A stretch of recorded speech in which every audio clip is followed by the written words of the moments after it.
Women's Organization with Ally, who's here. Well, she'll sit. So let me stop talking and turn it over to Tina. It's all yours, Tina. Okay, thank you, and I'm glad you came. And those of us here,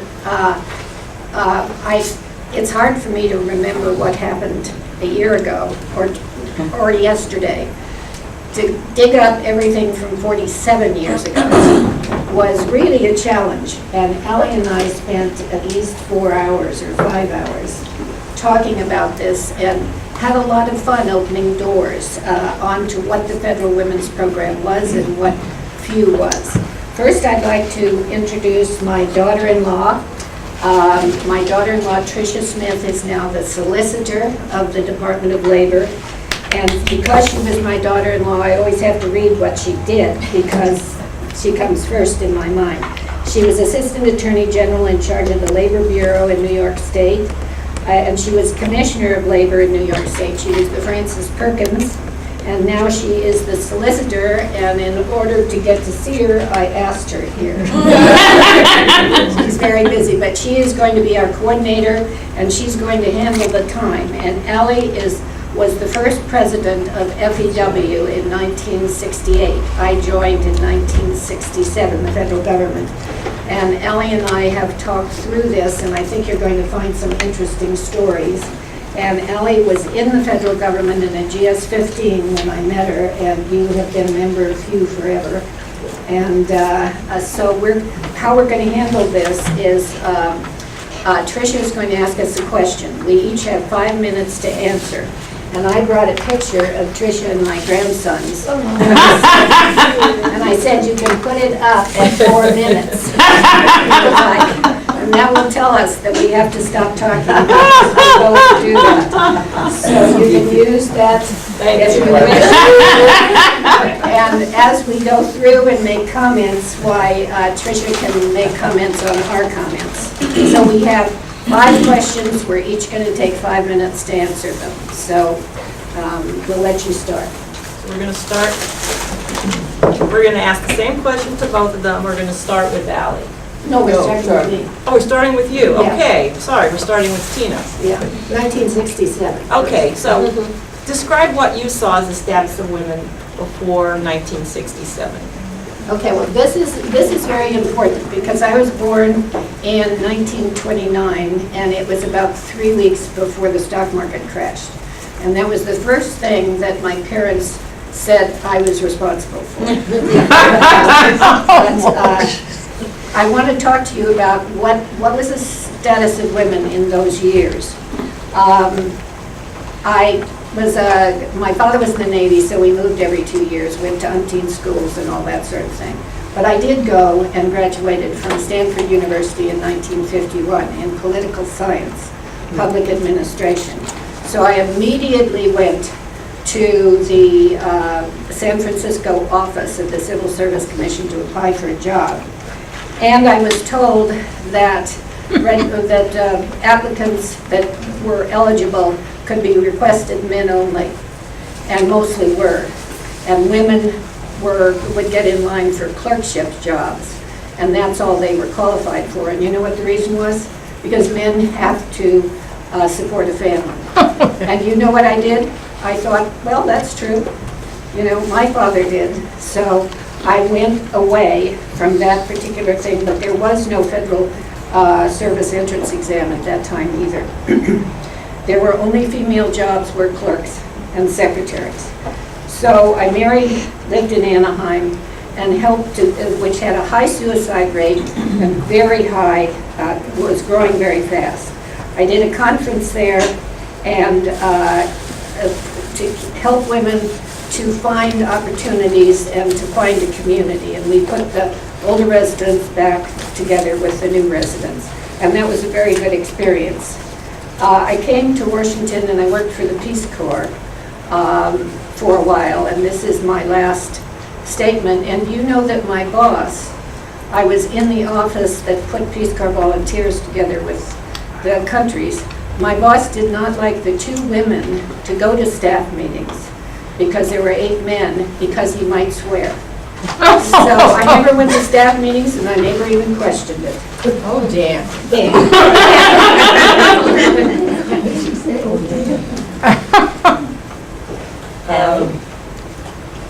I'm Allie Latimer, and I went into the government. My first paying job was in a prison, the Federal Reformatory for Women, under the Bureau of Prisons, Department of Justice. I got out of college early, and I was going to be a social worker, but I decided that, and I wanted to go to law school, but I wanted to be a social worker first, and I'd go to law school later on. And so I did some volunteer work with the American Friends Service Committee, where they sent young people into penal and mental institutions, something called institutional service units, to do some of the things that the state couldn't afford to pay for. And I did this I was convinced by one of my professors that if I volunteered, got some experience, then I should go to school of social work. And then this experience would give me 6 hours credit at the New York School of Social Work. Instead, we became very friendly, and there were other programs that the American Friends Service Committee, the Quakers, had at that time. And so the director of that program invited me to apply to go to a program that he had called QUIZ, Quaker International Voluntary Service, which was something like the Peace Corps at the time, but it was before the Peace Corps. I'm like Tina, we're way back, folks. And so I got a chance to go to Europe and participate in some projects that were, after the war, trying to clean up some of the things that war had destroyed and bring peace back in the minds of men. At that time, it was very, very hard. I was one of 3 Americans in the first project in Grenoble, France, where we rebuilt playgrounds and things for the children, because many of the children's fathers had been killed during the war, and the mothers had to work, and it was the first time that French women were out of the house and the children. So the children were becoming delinquents and things, and they had invited us to come and organize something for these children, and to also do some physical work, like make playgrounds and remove all of the debris from war and things of that nature. I got sick there because all we had sometimes were just care packages, and 3 of us got sick. But I didn't find out until I was at another program in Switzerland, and then I was able to eventually come back home, and rather than stay, I told them I'd sign up for 3 years because I enjoyed the volunteer work and what I was doing at the time. I came back, and as a result of my being in that program, I had my same professor had said I should take the exam. It wasn't the FC, but it was some kind of exam you took. And I said, why should I take that? And that was before I got on the boat to go to Europe. And he said, you never know, you might need it at some time. So when I got back, I had an offer from the Justice Department to go to the Federal Reformatory for Women. They had 27 institutions in the Bureau of Prisons, and only 1 for women. They had 4 categories: penitentiaries, prisons, reformatories, and workhouses. And so like Alcatraz and Atlanta were penitentiaries and everything. But they didn't have those for women. So we had all 4 categories. They also had the National Training School for boys who committed crimes under 18, right here in Washington, D.C. I don't know where Fort Lincoln is now. And but I just want to add that at that time, when I went into federal government, women were relegated to specific jobs, and the status at that time was women were in the lower grades and did a lot of the secretarial, clerical, and menial work. I'll tell you some more later. So I'm going to zip it up to the first year that I got out of law school. I went to practice law in northeastern Connecticut. I was the first woman admitted to bar in Windham County, Connecticut. You're kidding. The first bar association I went to They looked at me and they said, "You're in the wrong place, little girl. This is the Bar Association." 1974. Really? When I had my interview for the bar, had to be interviewed by the county, they told me I was illegal because I didn't have my husband's name. So now we will continue. Okay. So what were the specific circumstances that caused these two programs, these two women programs to come into existence? Okay. I think this is very important, and so I actually have written it down, and I'm going to read a good part of it shortly because it will surprise you. I'm going to give you a quick history first. Alice Paul was the leader of the National Women's Party. How many have heard of her? Okay. I interviewed her once. Did you? Good for you. Congressman Howard W. Smith from Virginia, a Southerner and Democratic chairman of the House Rules Committee, and Congresswoman Martha Griffith were the most important players in assuring the statutory foundation for the women's movement, what we all have done, in Title VII of the 1964 Civil Rights Act signed by President Johnson. Alice Paul, who had fought successfully for women's suffrage, the 19th Amendment improved in 1929, was a friend of Congressman Smith's from Virginia, who supported her ERA bill in 1945. At the request of Alice and other National Women's Party members, Smith added sex to Title VII on February 1964, probably as a prank to stop the Civil Rights Bill from passing. Or, as others said, a poison pill that would make the bill more difficult to pass in the House because there were only 12 female members and impossible to pass in the Senate, which had 2. Congressman Martha Griffiths, a member of the National Women's Party, lobbied hard with other congresswomen and other House members.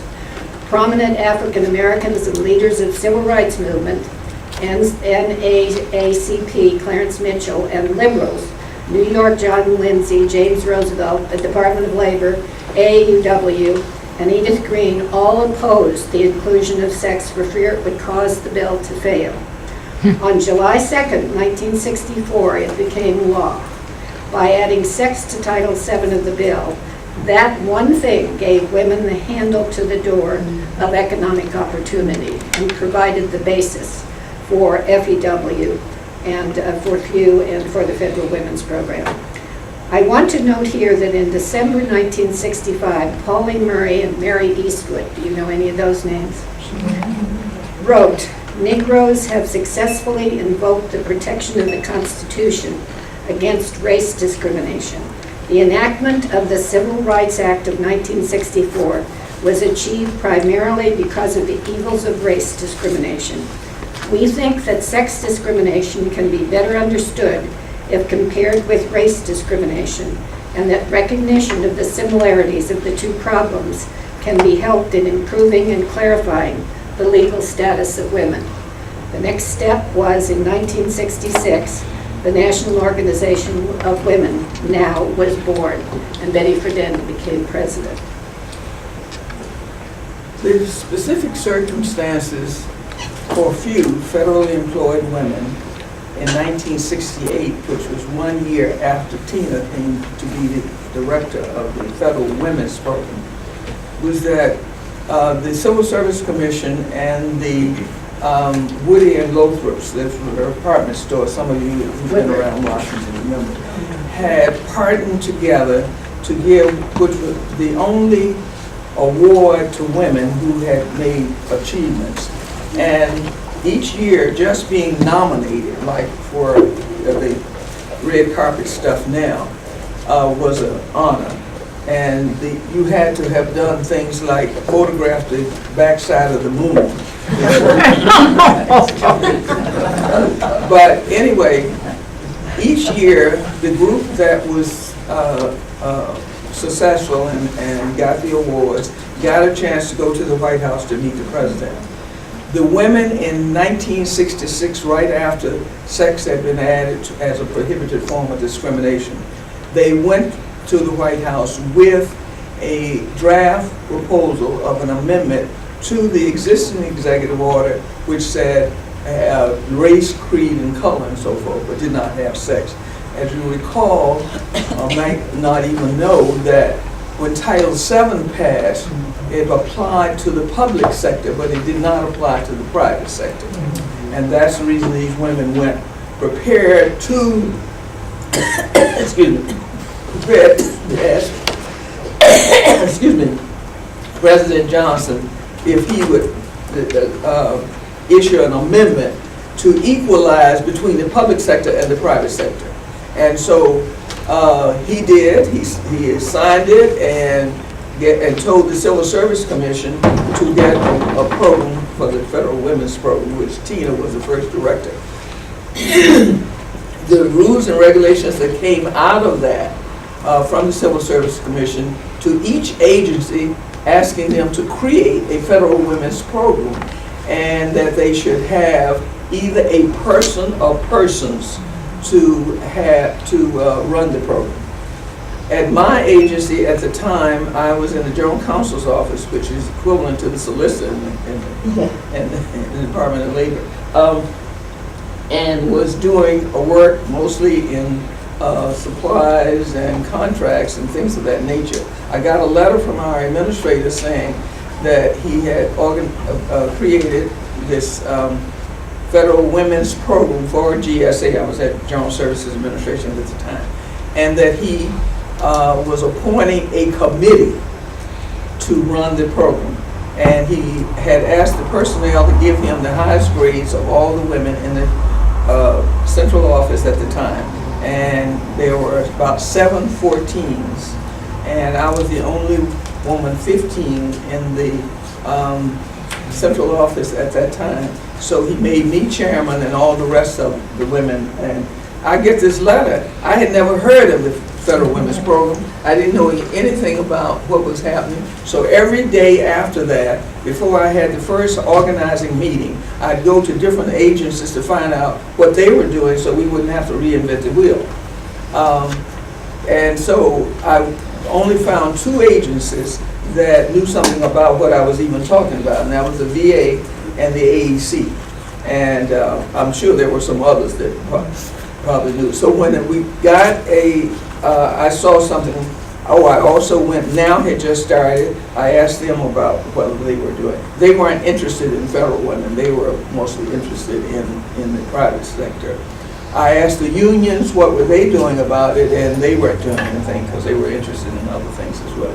And I went and asked many, many people and organizations who was doing something about the Federal Women's Program, because I wanted to get some ideas really from the start. When I saw a program coming out of the Department of Agriculture that had sex in it, I said, oh, this is about the first Federal Women's Program. I'll sign up for it. It was a 3-day program. Helen Dudley from the military, from the Army, a civilian, was teaching these courses through the Department of Agriculture Graduate School. And so I signed up to take it, but when I got there, I found out, I asked her, she started talking about what the agenda would be for the 3 days, and it was one of those touchy-feely things in doing that day to try to get the victim to accept their discrimination. So I really like this.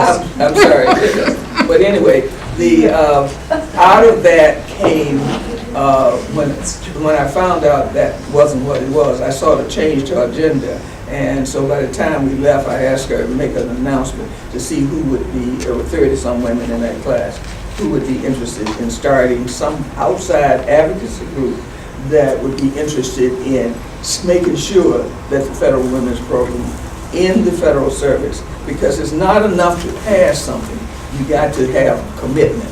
As one man used to say, a commitment without cash and action is counterfeit.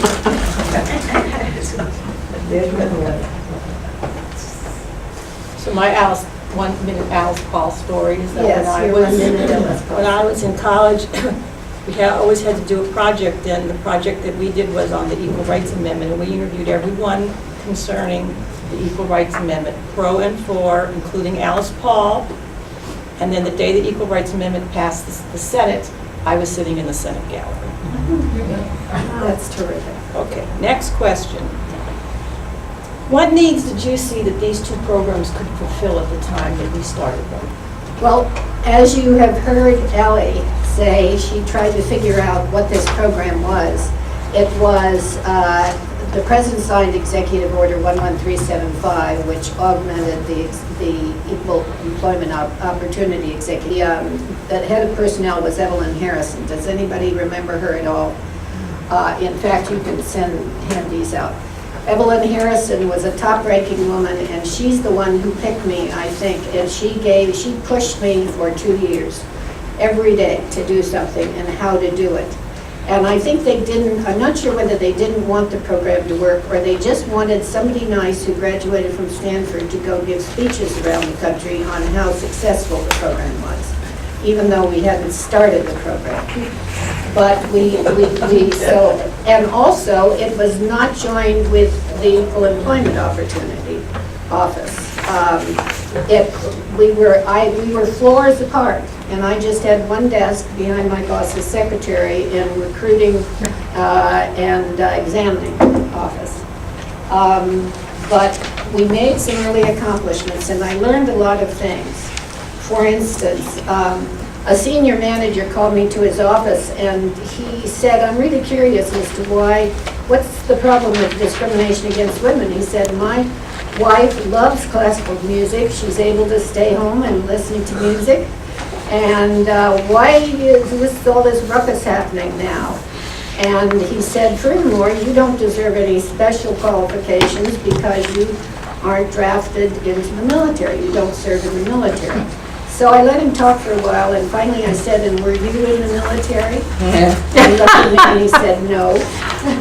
And those were the kinds of, then I had a professional woman in interior. They couldn't fly to meetings outside. Now remember, this is 1967.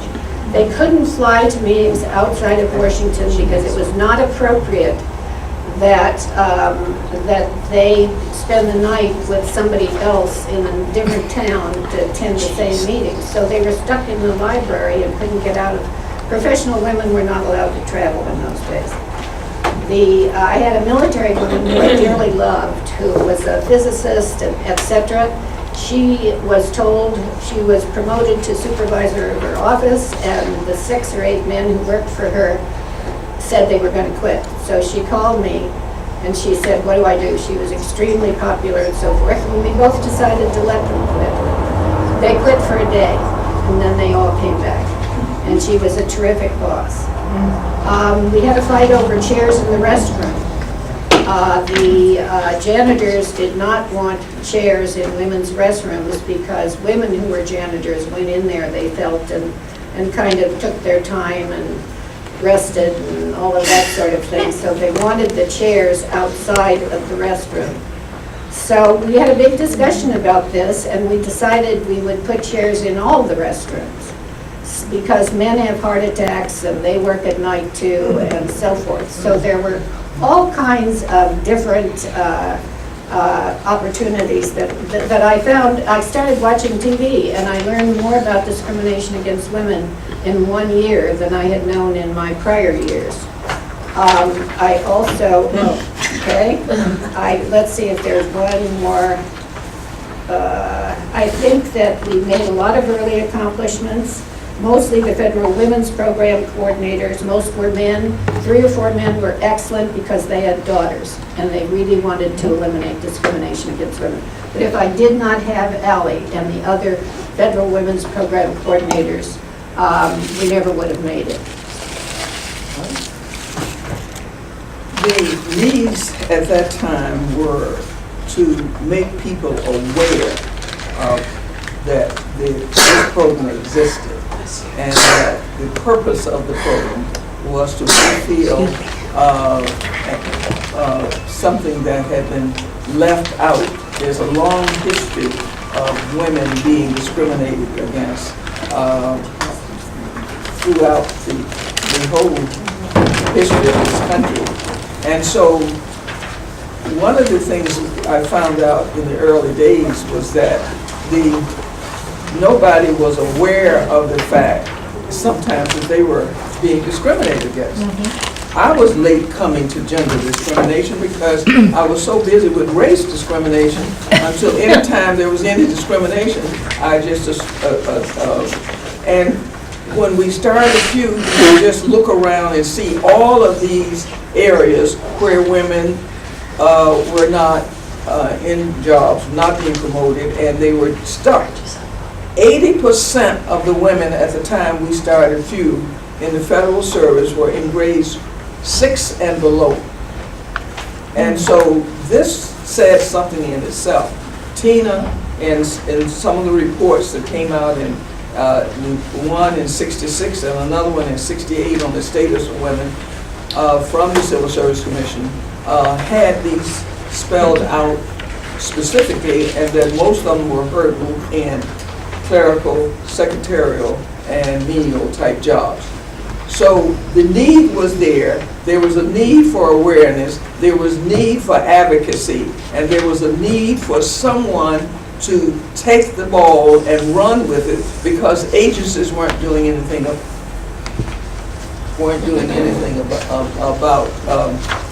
about what was going on in the government with women at that particular time. I remember that one girl said to me she had been working for 30 years.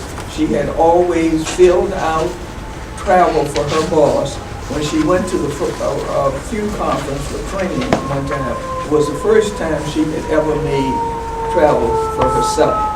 Women at the lower levels didn't travel because their jobs didn't require it. So there were many benefits that were being given.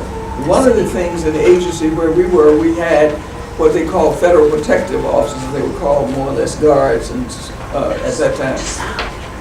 But like police and fire departments, they had height and weight restrictions. These were left over from protective legislation that went back as long as this country and even before.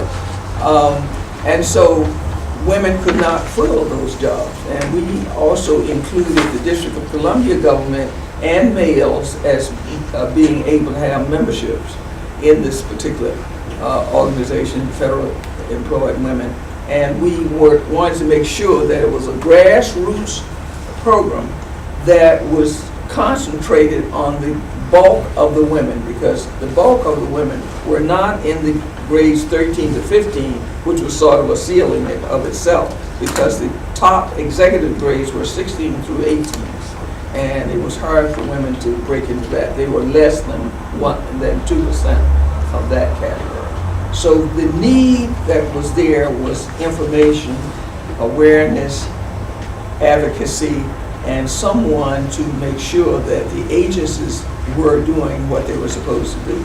Because the Federal Women's Program, as the years went on, went down, and but for few, the program would have no visibility at all.